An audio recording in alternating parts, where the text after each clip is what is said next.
3, 2, 1.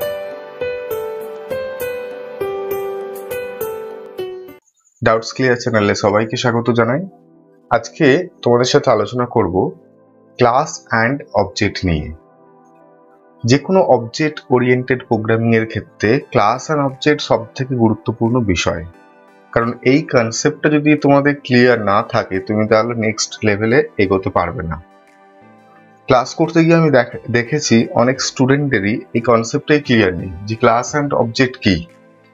তো আজকে আমি একদম খুব সহজ ভাষায় তোমাদেরকে বোঝানোর চেষ্টা করব ক্লাস অ্যান্ড অবজেক্টের কনসেপ্টটা অবজেক্ট ওরিয়েন্টেড প্রোগ্রামিং এ কেন এলো, বা এটা সব থেকে গুরুত্বপূর্ণ আমি কেন বলছি। কারণ তোমরা অনেকেই জাভা প্রোগ্রাম স্টার্ট করেছো, জাভা প্রোগ্রাম যখনই কোডিং লেখা তোমরা স্টার্ট করো দেখবে ক্লাস দিয়ে স্টার্ট করতে হয়, ক্লাসের মধ্যে সমস্ত কোড লিখতে হয়। তো ক্লাস তোমরা ইউজ করছো অলরেডি যারা কোডিং করছো, বাট এই ক্লাস অ্যান্ড অবজেক্টের যে কনসেপ্ট বা ক্লাস অ্যান্ড অবজেক্ট কি, এই ধরনের অনেক কোশ্চেনই কিন্তু বোর্ড এক্সামে আসে, আমরা দেখতে পাই ক্লাস অ্যান্ড অবজেক্ট থেকে থাকবেই। তো আজকের এই ক্লাসে তোমাদের সাথে আমি সেই বিষয়টি নিয়ে আলোচনা করব যে প্রথমে আমি আলোচনা করব ক্লাস অ্যান্ড অবজেক্ট এই কনসেপ্টটা কেন এলো, জাভার মধ্যে কেন এটা ইমপ্লিমেন্ট করা হলো। তো প্রথমে যে বিষয়টা নিয়ে আলোচনা করব সেটা আমরা যখন জাভা প্রোগ্রামিং শেখা শুরু করি, এর আগের ক্লাসে আমি আলোচনা করেছি ডেটা টাইপ নিয়ে। যেমন কিছু ডেটা টাইপ যেমন ছিল ইন্টিজার, ফ্লোট, ডাবল। তো এই ডেটা টাইপ যখন আমরা ধরো একটা এক্সাম্পল তুলছি, আমরা দুটো নাম্বারের মধ্যে যোগ করতে চাইছি, তাহলে কি হবে, আমাকে দুটো ভেরিয়েবল নিতে হবে এবং ভেরিয়েবল গুলো কি ধরনের ডেটা স্টোর করবে সেটা আমাদেরকে ভেরিয়েবল ডিক্লিয়ারেশনের সময় মেনশন করতে হবে। যদি ইন্টিজার ডেটা হয় তাহলে কি হবে, ইন্ট এ। যদি আমার সেটা ফ্লোটিং নাম্বার হয় তাহলে আমরা কিভাবে ডিক্লেয়ার করি, ফ্লোট এ। তো এইভাবে আমাদের করতে হয়। তো আমি ব্লু যে ওপেন করেছি আমি একদম প্র্যাকটিক্যালি অ্যাজ ওয়েল অ্যাজ তোমাদের আমি থিওরিটিক্যালি ডিসকাস করব। কারণ এই ক্লাস অ্যান্ড অবজেক্ট এটা অনেক স্টুডেন্টের কাছে কনফিউশন, এটা কি ক্লাস অ্যান্ড অবজেক্টটা কি। তো যাদের এই কনফিউশনটা রয়েছে বা যারা জানো অলরেডি তাদেরকেও আমি রিকোয়েস্ট করব তোমরা এই ভিডিওটা একবার মন দিয়ে দেখতে পারো, স্কিপ না করে। কারণ কোনো একটা ওয়ার্ড মিস গেলে তাহলে কিন্তু কোনো পুরো ভিডিওটা দেখলেও কিন্তু কিছু লাভ হবে না, কারণ এটা পুরোপুরি কনসেপচুয়াল ক্লাস অ্যান্ড অবজেক্ট। তো প্রথমে আমি একটা ক্লাস এখানে ক্রিয়েট করে তোমাদের দেখাবো। এখানে একটা test1 বলে একটা ক্লাস অলরেডি এখানে ক্রিয়েট করা আছে। আমি জাস্ট সেখানে তোমাদের দেখাবো একটা এক্সাম্পল, তোমরা দেখতে থাকো। একটা সিম্পল ক্লাস ওকে এখানে ক্রিয়েট করা আছে, তার মধ্যে দেখো মেইন ফাংশন রয়েছে। তো একটা প্র্যাকটিক্যাল এক্সাম্পল আমি তুলছি। ধরো তোমরা যখন প্রথম জাভা শিখছো, তোমাদেরকে যদি বলা হয় দুটো নাম্বারের মধ্যে যোগ করো, তাহলে কি করবে, প্রথমে দুটো নাম্বার তোমাদের ডিক্লেয়ার করতে হবে। ধরো ইন্টিজার নাম্বার দুটো, তাহলে কি করবে, ইন্ট এ। সেকেন্ড নাম্বার কি করছি, নেক্সট লাইনে আমি করছি বোঝানোর সুবিধার জন্য, ইন্ট বি। ওকে, আরেকটা ভেরিয়েবল নিতে হবে যার মধ্যে রেজাল্ট তুমি স্টোর করবে, সেটা হচ্ছে সি। তো এক্ষেত্রে খেয়াল রাখো যে তুমি একটা ভেরিয়েবল ডিফাইন করছো, ভেরিয়েবলটা ডিফাইন করার সময় তার কিন্তু টাইপটা তোমাদের নির্ধারণ করতে হচ্ছে। Either integer number, int, floating নাম্বারের জন্য ফ্লোট, ডাবল নাম্বারের জন্য ডাবল। তো তার টাইপটা তোমাকে নির্ধারণ করতে হচ্ছে। বোঝা যাচ্ছে জিনিসটা, যে তোমাকে যখনই তুমি কোনো ভেরিয়েবল বা দুটো নাম্বারের মধ্যে যোগ করছো তখন দুটো ভেরিয়েবল তোমাকে নিতে হবে নাম্বারগুলো স্টোর করার জন্য। তারপরে কি করতে হবে, ভেরিয়েবল ডিক্লেয়ার করতে হবে। ভেরিয়েবল ডিক্লেয়ারের সময় তোমাদেরকে ডেটা টাইপ মেনশন করতে হবে। ডেটা টাইপ কি এই নিয়ে কিন্তু আমি অলরেডি একটা ভিডিও পোস্ট করে দিয়েছি, তোমরা আগে ওই ভিডিওটা দেখতে পারো। ডেটা টাইপ সম্বন্ধে আশা করি ক্লিয়ার হবে। তো এখানে তাহলে আমি যেটা ফোকাস করার চেষ্টা করছি, যেটা মেইন পয়েন্ট আমি তোমাদেরকে তুলে ধরার চেষ্টা করছি, যখনই আমরা কোনো প্রোগ্রামিং করি, ম্যাথমেটিক্যাল প্রোগ্রাম যেমন অ্যাডিশন, সাবট্রাকশন, দুটো নাম্বারে বিয়োগ, তখন কি হয়, ভেরিয়েবল গুলো ডিক্লেয়ার করার সময় আমাদের টাইপ নির্ধারণ করতে হয়। তারা কোন ধরনের ডেটা স্টোর করবে, কি টাইপের ডেটা, একদম সহজ ভাষায় বললে। ওকে, তাহলে কেন আমি এটা বারবার বলছি কি টাইপের ডেটা স্টোর করবে সেটা তোমাদের ডিফাইন করতে হবে। Either integer or float or double. Okay, এবার একটা কোশ্চেন করি তোমাদের, তোমরা যখন, এটা তো বেসিক একটা প্রোগ্রাম যে দুটো নাম্বারের যোগফল বার করতে হবে, কিন্তু রিয়েল লাইফে যখন তোমরা সফটওয়্যার ইঞ্জিনিয়ার বা কোনো সফটওয়্যার ডেভেলপিং করবে বা যখন কোনো অফিসে কাজ করবে সফটওয়্যার ইঞ্জিনিয়ার হিসাবে, তখন কি তোমাদের শুধুমাত্র এই যোগ ভাগ গুণ এইসব ম্যাথামেটিক্যাল কাজগুলো করবে, না আরো কিছু থাকবে? তোমাদের রিয়েল লাইফ প্রজেক্টে কাজ করতে হবে। রিয়েল লাইফ প্রজেক্ট মানে ধরো একটা স্কুল ম্যানেজমেন্ট সিস্টেম বানাচ্ছ, এমপ্লয় ম্যানেজমেন্ট সিস্টেম বানাচ্ছ, তো রিয়েল লাইফ প্রজেক্ট নিয়ে তোমাদের তখন কাজ করতে হবে। যখনই তুমি রিয়েল লাইফ প্রজেক্ট তুমি তখন যখন কাজ করবে, তখন সেখানে কি হবে, রিয়েল লাইফ কিছু কিছু এন্টিটি থাকবে, ধরো স্টুডেন্ট, এমপ্লয়। তাহলে এই যে স্টুডেন্ট একটা রিয়েল লাইফ এন্টিটি, তাহলে এই যে স্টুডেন্ট বা ধরো এমপ্লয় বা ধরো টিচার, তাহলে এই যে এমপ্লয় বা এন্টিটি, এই যে এন্টিটি গুলো আমি বলছি রিয়েল লাইফ যে এন্টিটি গুলো, তাহলে তাদের কি হবে, তাদের টাইপটা কি হবে?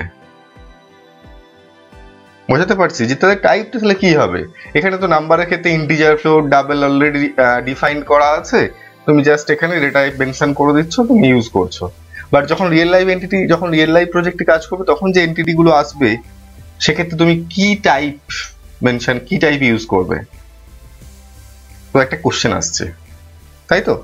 তাহলে আবার একটা জিনিস খেয়াল করো, ফার্স্ট কোশ্চেন এটা, সেকেন্ড কোশ্চেন একটা জিনিস ভাবো, যে এন্টিটি গুলো আসছে এখানে, যেমন ইন্টিজার এ আমি ডিফাইন করেছি, এর মধ্যে শুধুমাত্র একটা ভ্যালু আসবে যে ইকুয়ালস টু 10, 20, 30, 40, 100, একটা ভ্যালু জাস্ট এখানে স্টোর হবে। ওকে, বাট যখন এর মতো আরেকটা রিয়েল লাইফ প্রজেক্টে আমি কাজ করব, যেখানে এর জায়গায় কোনো একটা এন্টিটি থাকবে, রিয়েল লাইফ এন্টিটি, আমি হতে পারি, তুমি হতে পারো, সেই এন্টিটি গুলোর কি হয়, প্রত্যেকটা এন্টিটির যেমন কিছু ডেটা থাকবে, যেমন এই যে ভ্যালু, স্টুডেন্টের ধরো স্টুডেন্টের এজ থাকবে, এজটা যেমন ভ্যালু হবে, তেমনি ওই স্টুডেন্টের কিছু বিহেভিয়ার বা ক্যারেক্টারিস্টিক থাকবে। তাহলে এই যে বিহেভিয়ার বা ক্যারেক্টারিস্টিক, আবার ধরো এই যে তার ভ্যালু, তার যে ডেটাগুলো আছে, তাহলে এই যে একসঙ্গে এতগুলো জিনিসগুলো আছে, এগুলো কোন টাইপের মধ্যে আমি ফেলাবো, কি টাইপ ইউজ করব, তাই তো? তাহলে রিয়েল লাইফ এন্টিটির ক্ষেত্রে কি হয়, যেমন তাদের ডেটা বা ভ্যালু থাকবে, তাদের কিছু ক্যারেক্টারিস্টিক বা বিহেভিয়ার থাকবে। তাহলে এই সব ক্ষেত্রে তখন কি হচ্ছে, আমাদের একটা নতুন টাইপ তৈরি করতে হবে, যেটাকে বলছে class. So what is the class? Class declaration defines a new type that links code or data as well as the function. ওকে, তারপর ওই টাইপটা তৈরি হয়ে গেলে আমরা ওর থেকে আবার অবজেক্ট তৈরি করে নিতে পারবো। ওকে, একটা জাস্ট আমি এখানে এক্সাম্পল তুলছি তোমাদের। ধরো আমি একটা ক্লাস রিয়েল লাইফ প্রজেক্ট কাজ করছি, স্কুলের প্রজেক্টে। স্কুলে কি থাকবে, স্কুলে স্টুডেন্ট আছে, তাহলে স্টুডেন্ট একটা ক্লাস আমি এখানে ক্রিয়েট করছি। ওকে, স্টুডেন্ট ক্লাসের মধ্যে স্টুডেন্টের কি কি থাকতে পারে, স্টুডেন্ট ক্লাসের মধ্যে ধরো স্টুডেন্ট যে ক্লাস এখানে ক্রিয়েট করছি, স্টুডেন্টের কি হয়, ফার্স্ট স্টুডেন্টের নাম থাকবে, যেগুলো ডেটা, স্ট্রিং নেম।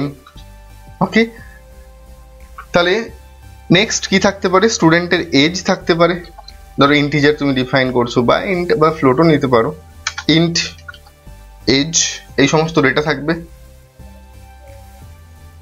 তারপর কি হবে, তাদের কিছু ফাংশনালিটিস বা ক্যারেক্টারিস্টিক্স থাকবে, যেমন ধরো তারা কি করে, তারা এক্সাম দেয়, তাহলে এক্সামটা একটা ফাংশন হতে পারে, এখানে আমি ফাংশন ডিফাইন করছি তাদের, ভয়েড এক্সাম। ওকে,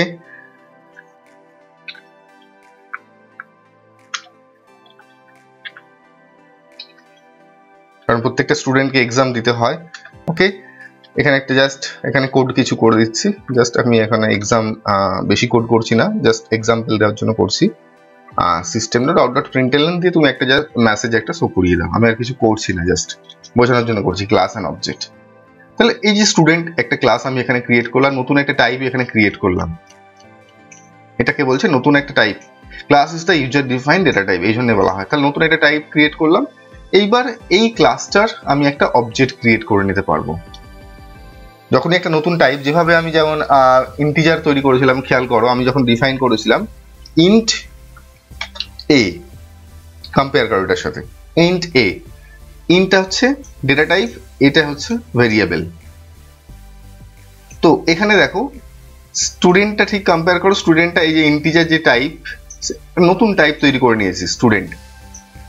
ইন্টিজারের ক্ষেত্রে যেমন এ ভেরিয়েবল তৈরি করেছিলাম, তেমনি এবার আমি স্টুডেন্টের ক্ষেত্রে আমি অবজেক্ট ক্রিয়েট করব, কারণ স্টুডেন্ট একটা নতুন টাইপ তৈরি করে নিয়েছি এখানে, যে স্টুডেন্টের এই জিনিসগুলো থাকে এজ, নেম, তারপরে কিছু ক্যারেক্টারিস্টিক বা বিহেভিয়ার থাকবে, সেগুলো যে ফাংশন আছে ভেতরে, আমি কোড আর ফাংশন। তাহলে what is the class?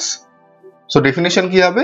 Class declaration defines a new type that links code, this is the code or data and this is the function. তাহলে লিঙ্ক করছে, দেখো একটা ক্লাসের মধ্যে এখানে এই টাইপটা, নতুন যে টাইপটা আমি তৈরি করেছি স্টুডেন্ট, সেই স্টুডেন্ট টাইপের মধ্যে তার কিছু কিছু ভেরিয়েবল ডেটা ভ্যালু থাকছে, প্লাস তার কিছু মেম্বার ফাংশন থাকছে। তাহলে এই যে লিঙ্কেজটা হচ্ছে কার মাধ্যমে? এই ক্লাসের মাধ্যমে, নতুন যে টাইপটা তৈরি করলাম এটার মাধ্যমে। আশা করি প্রত্যেকেই বুঝতে পারছো ক্লাস। এইবার এই ক্লাসটার আমি এবার অবজেক্ট ক্রিয়েট করে নেব। অবজেক্ট কিভাবে ক্রিয়েট করব? যে কোনো একটা ক্লাস আমি বানিয়ে নিচ্ছি, যে ক্লাসের মধ্যে আমি ওই যে প্রিভিয়াস ক্লাসটা আমি করেছি। অবজেক্ট কিভাবে বানাই আমি জাস্ট দেখিয়ে দিচ্ছি যে অবজেক্ট কিভাবে বানাই। ভেরিয়েবল যখন ডিক্লেয়ার করতাম তখন কি করতাম, যে ইন্ট এ, এটা করলেই হয়ে যেত ভেরিয়েবল ডিক্লারেশন। এক্ষেত্রে কিন্তু ফার্স্টে তোমাদের মনে রাখতে হবে ক্লাস নেম নিতে হবে। কোন ক্লাসের অবজেক্ট করছি? স্টুডেন্ট। তাহলে ওই ক্লাসটার নাম দিতে হবে student. Then object name, student object, ধরো আমি এখানে দিচ্ছি Sayan, Sayan student, so Sayan student Sayan equals to new, then আবার ক্লাস নেম স্টুডেন্ট। ওকে, তো এইভাবে আমি স্টুডেন্ট ক্লাসের অবজেক্ট ক্রিয়েট করব। ওকে, একটু কম্পেয়ার করে নাও, যখন ভেরিয়েবল আমরা ডিক্লেয়ার করা শিখেছিলাম int A. Okay, int is the data type, A is the variable. এখানে এই ডেটা টাইপটা নতুন যে টাইপ আমরা তৈরি করেছি ইন্টের সাথে কম্পেয়ার করো, জাস্ট কম্পেয়ার বোঝার জন্য। স্টুডেন্ট, ওকে, স্টুডেন্ট আর এর সাথে কম্পেয়ার করো সায়ন। যখনই আমি এ কে ডিক্লেয়ার করছি এ ভেরিয়েবল, তার আগে ডেটা টাইপ দিয়ে দিয়েছি ইন্ট, মানে এ শুধুমাত্র ইন্টিজার ভ্যালু স্টোর করবে, এর টাইপটা হচ্ছে ইন্ট। আর এখানে দেখো কম্পেয়ার করো, এখানে সায়ন, সায়ন হচ্ছে কি, কোন type? Student type, student is the class. আশা করি এইবার প্রত্যেকে বুঝতে পারছো। তাহলে কিছু কিছু পয়েন্টস তোমাদের মনে রাখতে হবে। এখানে দেখো স্টুডেন্ট, এটার কোনো ফিজিক্যাল এক্সিস্টেন্স নেই, student totally abstraction, so class is the abstraction. And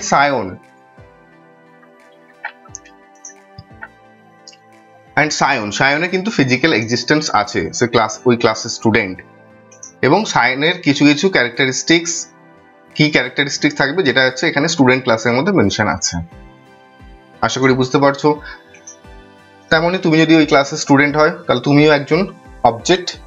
তাহলে অবজেক্ট মিনস, অবজেক্টের কি হয়, ফিজিক্যাল, যে ফিজিক্যাল এক্সিস্টেন্স সেটা অবজেক্ট, আর ক্লাস হচ্ছে অ্যাবস্ট্রাকশন। আরেকটা এক্সাম্পল দিই ক্লাস অবজেক্টের, আর কিছু এক্সাম্পল, অনেক এক্সাম্পল হবে, অনেক এক্সাম্পল আছে। তোমরা আমি কিছু এক্সাম্পল তোমাদের দিচ্ছি, আর তোমরাও ক্লাসটা যদি বুঝতে পারো, মনে হয় যে হ্যাঁ ডাউট ক্লিয়ার হয়ে গেছে ক্লাস অবজেক্ট নিয়ে, তাহলে তোমরা কমেন্ট বক্সে ক্লাস অবজেক্টের কিছু রিয়েল লাইফ এক্সাম্পল তোমরা কমেন্ট করে আমাকে জানাবে। ওকে, আমি যেমন আরেকটা এক্সাম্পল দিচ্ছি, ধরো আমি এখানে করলাম কি স্টুডেন্ট সায়ন। আরেকটা এক্সাম্পল দিই, ধরো ফ্লাওয়ার, ফ্লাওয়ার একটা ক্লাস ক্রিয়েট করছি, যে নতুন টাইপ ক্রিয়েট করছি, যেখানে ফ্লাওয়ারের যে বৈশিষ্ট্যগুলো হয়, যেমন কালার, তার গন্ধ, তো এইগুলো আমি নিয়ে একটা ফ্লাওয়ার ক্লাস তৈরি করলাম, নতুন টাইপ তৈরি করলাম। এইবার ওই ফ্লাওয়ারের মধ্যে আমি একটা অবজেক্ট ক্রিয়েট করছি, ধরো রজনীগন্ধা বা ধরো গোলাপ। তাহলে এগুলো হচ্ছে ওই ফ্লাওয়ার ক্লাসের অবজেক্ট। এখন দেখো ফ্লাওয়ার যেটা হচ্ছে, বললাম যে ফ্লাওয়ারটার কোনো বাস্তব অস্তিত্ব কিন্তু নেই, ফ্লাওয়ারটা টোটালি অ্যাবস্ট্রাকশন। ওকে, বাট এই যে গোলাপ, রজনীগন্ধা, জুঁই, তাহলে এইগুলো কিন্তু এক্সিস্টেন্স আছে, ফিজিক্যাল এক্সিস্টেন্স আছে, বুঝতে পারলাম। তাহলে ফ্লাওয়ার হচ্ছে ক্লাস, রজনীগন্ধা বা হচ্ছে জুঁই বা গোলাপ এগুলো হচ্ছে অবজেক্ট। তো এমন কিছু রিয়েল লাইফ এক্সাম্পল তোমরা আমাকে কমেন্ট করে জানাবে কমেন্ট বক্সে, তাহলে বুঝবো যে তোমরা ক্লাসটা বুঝতে পারলে। ক্লাস অবজেক্ট নিয়ে যদি কারো কোনো কোয়ারি থাকে, অবশ্যই তোমরা কমেন্ট করে জানাবে। আমি আরো ডিটেলসে পরের ভিডিও একটা প্রোগ্রামিং দিয়ে বোঝাবো। এখানে জাস্ট আমি তোমাদের শো করলাম যে কিভাবে ক্লাস ক্রিয়েট করতে হয়, এটা কনসেপচুয়াল, জাস্ট কনসেপ্টটা ক্লিয়ার করার জন্য, এবং জাস্ট অবজেক্ট কিভাবে ক্রিয়েট করে ওই ক্লাসের। আমি জাস্ট বাইরে, এটা কিন্তু কম্পাইলেশন এরর, এখানে কিন্তু এরর আছে। ওকে, কোনো ক্লাস এখানে আমি ডিফাইন করিনি, ক্লাসের বাইরে জাস্ট এটা টাইপ করে দিয়েছি। এটা জাস্ট এই স্টেটমেন্টটা কি জন্য ইউজ হয় এটা মনে রাখো, যে এই স্টেটমেন্টটা আমরা অবজেক্ট ক্রিয়েট করতে ইউজ করি। কিভাবে অবজেক্ট ক্রিয়েট করি? ফার্স্টে তোমাদের যে ক্লাসের অবজেক্ট ক্রিয়েট করব সেই ক্লাসটার নাম দিতে হবে। এখানে স্টুডেন্টের অবজেক্ট ক্রিয়েট করছি মানে student class name, so class নেমটা এখানে ডিফাইন করলাম। দেন অবজেক্ট নেম, অবজেক্ট আমি তুমি বা ওই ক্লাসের মধ্যে যারা আছে তারা হবে অবজেক্ট নেম, যে কোনো নাম হতে পারে, ইউজার ডিফাইন নেম, কিন্তু রিজার্ভ ওয়ার্ড বা কিওয়ার্ড ইউজ করবে না, ইউজার ডিফাইন নেম এখানে দেবে। ইকুয়ালস নিউ কিওয়ার্ডের সাহায্যে অবজেক্ট ক্রিয়েট করা হয়। Then function name, class name, first packet open close. তো এইভাবে হচ্ছে, এটাকে আমি একটা ক্লাসের মধ্যে রাখছি।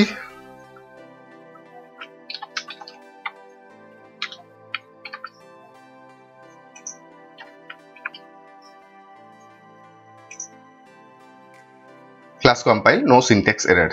আশা করি বুঝতে পারলে। এই ক্লাসের মধ্যে আমি একটা নতুন ক্লাস ক্রিয়েট করলাম, যে ক্লাসের মধ্যে আমি স্টুডেন্ট ক্লাসের একটা অবজেক্ট এখানে ক্রিয়েট করলাম। সো আজকের এই ক্লাসে আমরা শিখলাম ক্লাস অ্যান্ড অবজেক্ট কি। জাস্ট আমরা থিওরিটিক্যালি এবং প্র্যাকটিক্যালি আমরা বোঝার চেষ্টা করলাম ক্লাস অ্যান্ড অবজেক্ট সম্বন্ধে। আশা করি প্রত্যেকেরই ধারণা বা কনসেপ্ট ক্লিয়ার হয়ে গেছে। নেক্সট যে ভিডিও আসতে চলেছে সেই ভিডিওতে আমি আলোচনা করব স্ক্যানার ক্লাস, যে স্ক্যানার ক্লাস কিভাবে আমরা ইউজ করব, কিভাবে বাইরে থেকে ইউজারের থেকে আমরা ইনপুট নেব। তো স্ক্যানার ক্লাস নিয়ে আমি আলোচনা করব নেক্সট ভিডিওতে। যারা প্রথমবার আমার চ্যানেলে ভিজিট করেছেন তাদেরকে বলবো চ্যানেলটি সাবস্ক্রাইব করুন। চ্যানেলটি সাবস্ক্রাইব করে পাশের একটা বেল আইকন আছে, বেল আইকনটিতে প্রেস করে বেল আইকনটি অন করে রাখবেন, যাতে আমি যখনই ভিডিও আপলোড করব আপনার কাছে নোটিফিকেশন আকারে চলে যাবে। বা কম্পিউটার রিলেটেড যে কোনো ভিডিও পেতে আমার চ্যানেলটিকে সাবস্ক্রাইব করতে কিন্তু ভুলবেন না। দেখা হচ্ছে ঠিক পরের ভিডিওতে। ভালো থাকুন, সুস্থ থাকুন।